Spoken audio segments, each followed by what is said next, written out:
Bom, nesse vídeo aqui, o título que eu vou dar para ele vai ser o seguinte, vai ser Mito e Evolução da Ciência. Então esse é o título desse vídeo aqui. Poderia ser uma aula. Isso aqui poderia ser uma aula para crianças do ensino fundamental, poderia ser uma aula para adolescentes, poderia ser uma aula até para adultos e até para idosos. E a gente vai discutir nesse vídeo aqui sobre a ciência e sobre o mito. O que diferencia basicamente a ciência do mito é a explicação natural que a ciência vai dar para os fenômenos e para aquilo que a gente observa no mundo, seja o movimento do Sol durante o dia, seja as fases da Lua, seja o nascer de uma pessoa, o envelhecer e o falecimento dessas pessoas e outros fenômenos que a gente pode pensar como naturais ou usar a imaginação e criar mitos para tentar explicar essas coisas. Então o que diferencia a ciência do mito é basicamente a explicação emocional, principalmente emocional, que a gente vai buscar para explicar, por exemplo, por que as pessoas morrem quando elas ficam velhas, por exemplo. E aí a gente vai ver também que a ciência e mito não são coisas tão distintas assim, elas andam de mãos dadas. Assim como a química ela já andou de mão dada com a alquimia e a astrologia já andou de mãos dadas com a astronomia. E a ciência ela anda de mãos dadas com o mito também. Também pelo seguinte, porque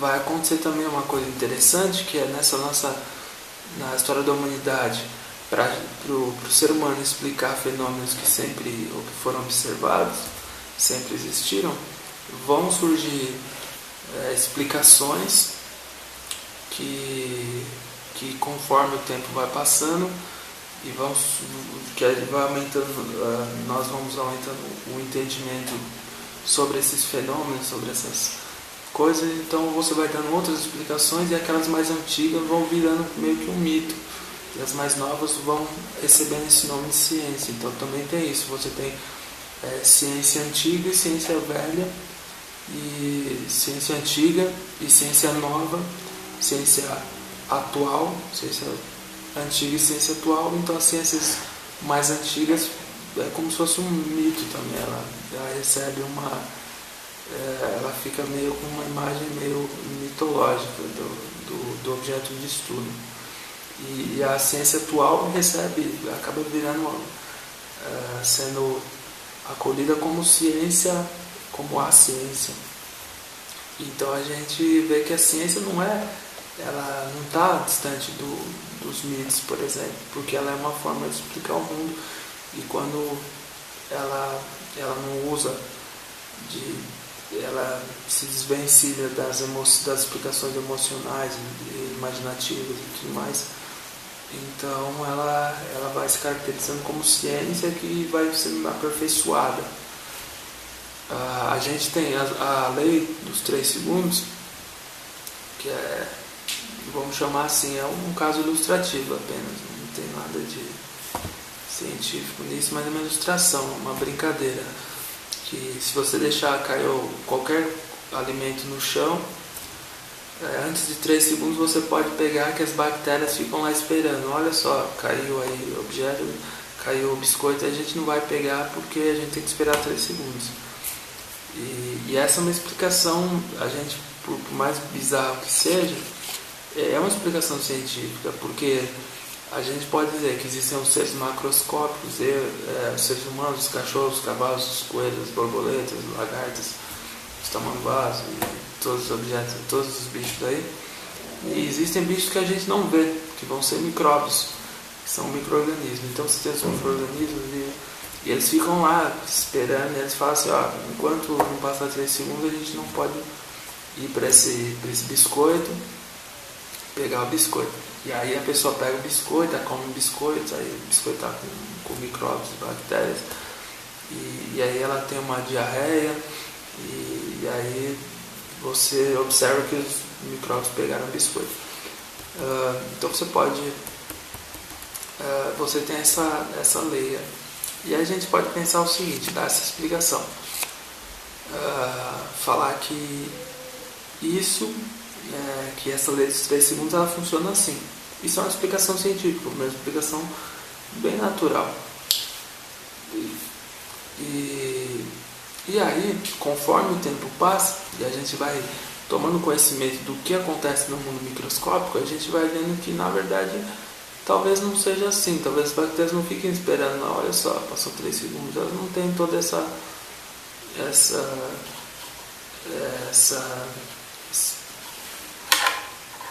esse cuidado aí e tal. As coisas não sejam necessariamente dessa forma que aconteça.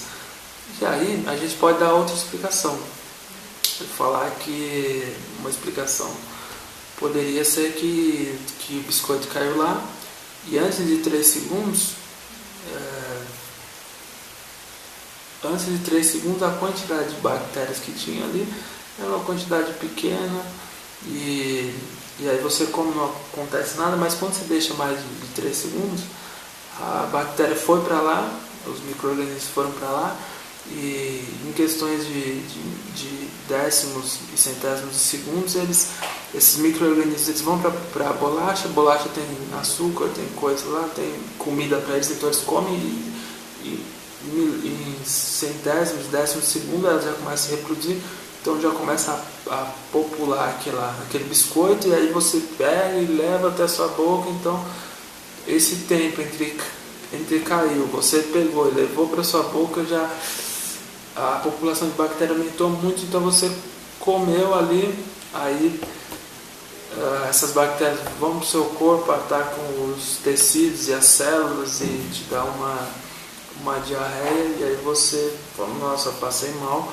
porque passou 4 segundos, mas eu sei que as bactérias não ficam pensando ali, mas eu sei que talvez tenha acontecido isso. Então dá essa segunda explicação.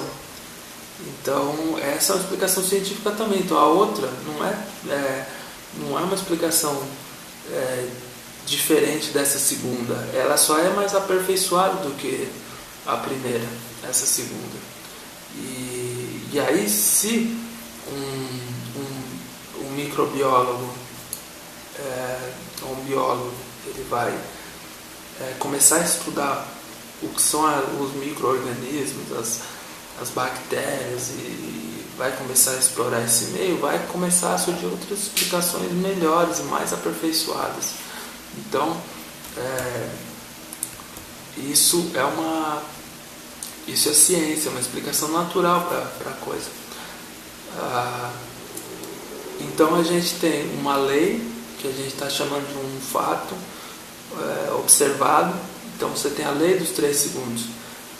Antes de 3 segundos, se todas as pessoas do planeta comessem biscoito, caiu lá no chão aparentemente limpo, cai o biscoito, você come, antes de 3 segundos nunca vai acontecer nada. Então isso é uma lei, é um fato observado.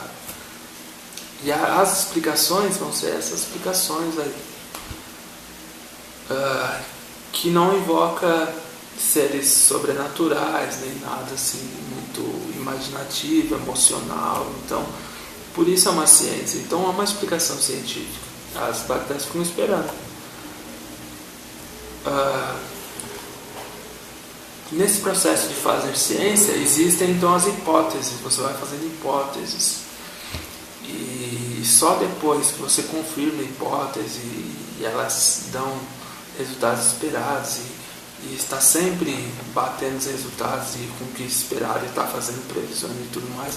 Então essa ciência e aquele estudo daquele objeto científico em particular, ele vai receber um nome e em última instância isso pode demorar pode-se constituir essa ciência em 3 décadas ou em 3 séculos, e ele vai receber o nome de teoria. Então, quando é um conhecimento científico muito bem estabelecido na comunidade, então ele recebe o nome de teoria científica. Então, a teoria científica é o que tem de mais avançado em questão de conhecimento humano. Você sabe que todos os seres humanos morrem quando ficam velhos. Uma explicação pode ser a explicação do pecado primordial, que está nas Sagradas Escrituras da Bíblia, por exemplo. Então, isso é uma explicação ilustrativa e tudo mais. Então, isso é um mito que vai explicar ali e tal. E você tem explicações científicas que falam que as células, elas têm todo um código, como se fosse um código de computador dizendo o que tem que fazer em cada etapa, e conforme vai fazendo essas etapas, o ser humano está envelhecendo, as células estão envelhecendo, e chegou no final ele já não consegue funcionar direito e tal. Então essa é uma explicação dada pela biologia evolutiva, genética, pela genética, por exemplo.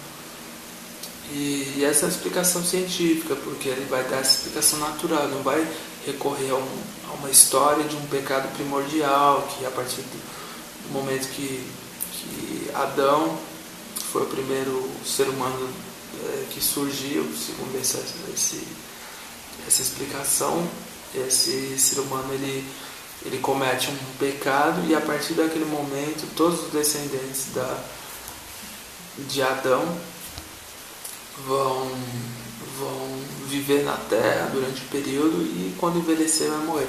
Isso é uma explicação, e essa é uma outra explicação. E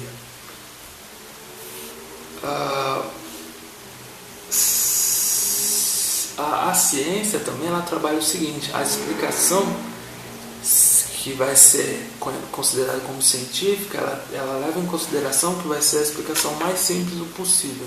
Qualquer explicação, quando você tem um fenômeno novo que você observou, ou um conhecimento novo de algo ou de alguma coisa, a ciência vai sempre abraçar aquela explicação mais simples. Então, a explicação mais simples vai ser a explicação que a ciência vai acolher. Se você tem uma explicação muito complicada para algo que você observou, e uma explicação mais simples, a científica vai ser sempre aquela mais simples.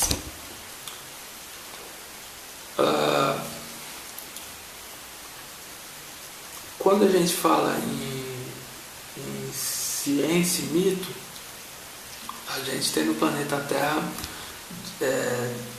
a gente tem uma história humana muito curta, muito breve, comparado com a história geológica do planeta, por exemplo, comparado com a história de vida de outros animais que habitaram o planeta Terra. Por exemplo, os dinossauros habitaram o planeta Terra por centenas de milhares de anos, talvez mais próximo de 200 milhões de anos os dinossauros têm habitado o planeta Terra. O ser humano não está aqui nem o Homo sapiens sapiens, que é a última versão aí de ser humano, não está aqui há mais de 2 bilhões de anos, de 2 milhões de anos, 2 milhões de anos. Então a história do ser humano é muito curta, mas no planeta Terra você tem infinitas culturas e infinitas religiões, infinitas não, mas você tem muitas culturas e muitas religiões. E a religião, ela vai dar uma explicação, é um mito que explica o mundo, explica muitas das coisas que acontecem. Então você tem essa explicação, as explicações que as diversas religiões dão para as coisas que são mitos, são explicações. E você tem as explicações científicas também para o mundo e assim por diante. Além da lei dos 3 segundos, a gente também tem a pedra do tempo. O que é essa pedra do tempo? É outra piada também, que é a seguinte: você tem lá uma pedra numa cidade, na entrada da cidade tinha uma parede, colocaram uma pedra pendurada assim, e aí você chega, olha para essa pedra, e aí tem as inscrições lá e tal, e fala o seguinte: se você vai lá, olha a pedra, ela vai estabelecer uma ciência meteorológica, uma ciência do tempo. Então você olha para a pedra pendurada, se você observar sombra, é porque está ensolarado. Se você olhar para a pedra e não ver sombra, é porque o dia está nublado. Se você olhar para a pedra e ver que está molhada, é porque está chovendo. Se estiver balançando, é porque está ventando. Então, essa é a pedra do tempo. E por que isso é ciência? De novo, é uma brincadeira, uma piada, mas é ciência. Por quê? Porque você está explicando. Você sabe que existem dias nublados, ensolarados e assim por diante. E você está fazendo uma brincadeira ali, através de você. Você não vai observar, não vai olhar para o tempo, você vai olhar para a pedra e vai buscar informações sobre o tempo local a partir de informações ali na pedra. Então você poderia, não só qualitativamente, mas quantitativamente também, você poderia colocar sensores ali, colocar uns sensores, e sensores ópticos, magnéticos, transdutores, e aí você levar isso para um aparato de eletrônica analógica e fazer conversões para uma eletrônica digital e estabelecer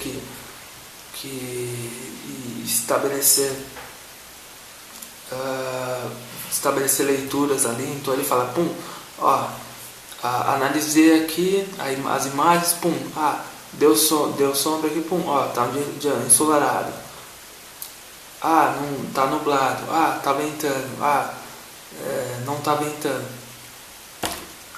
Isso é uma explicação científica, mas isso é uma ciência. Mas qual o problema dessa ciência? Essa ciência ela não faz previsão nenhuma. Você pode usar um computador ali e coletar esses dados e analisar durante dias, meses, anos, e você não vai chegar a um padrão que vai te explicar assim: foi observado assim, então sempre tinha sombra, chuva, então a gente conseguiu estabelecer um padrão ali que eu consigo fazer previsões. Se hoje está assim, amanhã vai estar de outro jeito. E essa ciência ela não faz essas previsões, porque o clima e o tempo são sistemas que demandam, são fenômenos muito complexos, e a ciência que vai estudar isso é uma ciência de sistemas complexos, a física dos sistemas complexos, dos sistemas caóticos, a teoria do caos. Então, a pedra do tempo ela é uma ciência porque ela dá,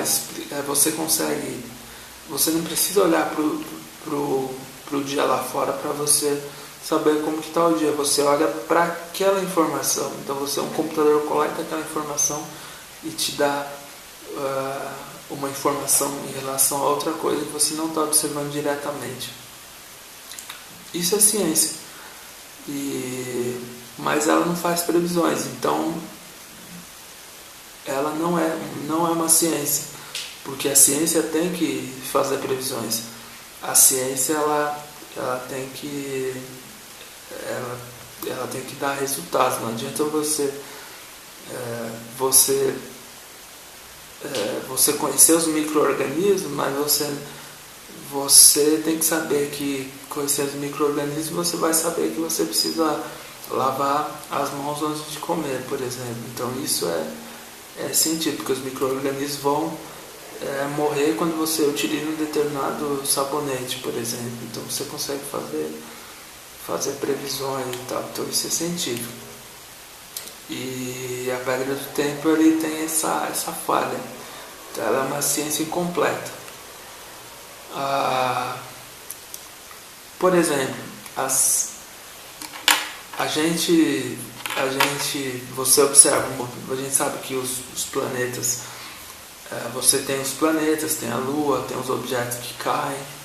Então, a explicação que você pode dar para o movimento da Lua, para o movimento de queda dos objetos, por que as coisas caem, por que uma maçã cai, por que a Lua ela está sempre ali aparecendo no céu, nos céus e o Sol também. Então as explicações que você pode dar para essas coisas pode ser uma explicação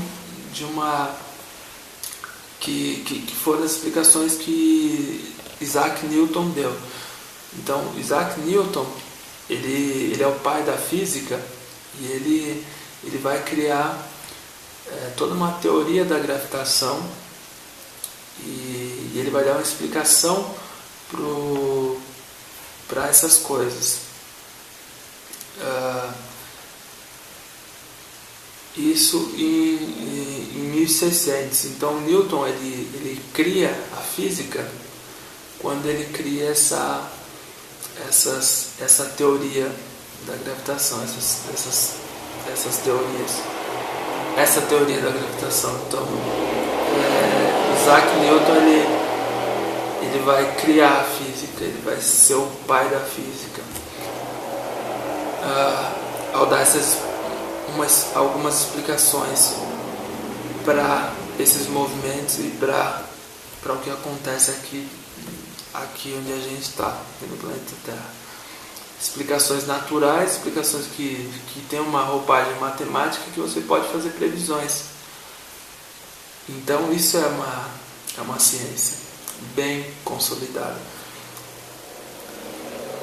Em 1900, Albert Einstein vai dar outra explicação. Então a explicação de Sir Isaac Newton vai ser uma explicação como a lei dos 3 segundos, anterior a essa outra explicação das leis dos 3 segundos, que a gente sabe que as coisas continuam funcionando exatamente no dia, na época que Sir Isaac Newton estabeleceu essa teoria da gravitação, e depois, em 1900, quando Albert Einstein estabelece uma teoria da gravitação,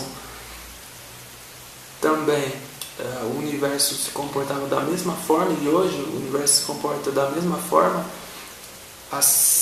mas as explicações continuam sendo naturais, com uma roupagem matemática, dando explicações às vezes até simples para as coisas e fazendo previsões, mas a explicação ela é um pouco diferenciada, porque o conhecimento de mundo desde de 1600 até 1900, o conhecimento que esses estudiosos tinham e esses cientistas tinham das coisas do universo, ela foi melhorando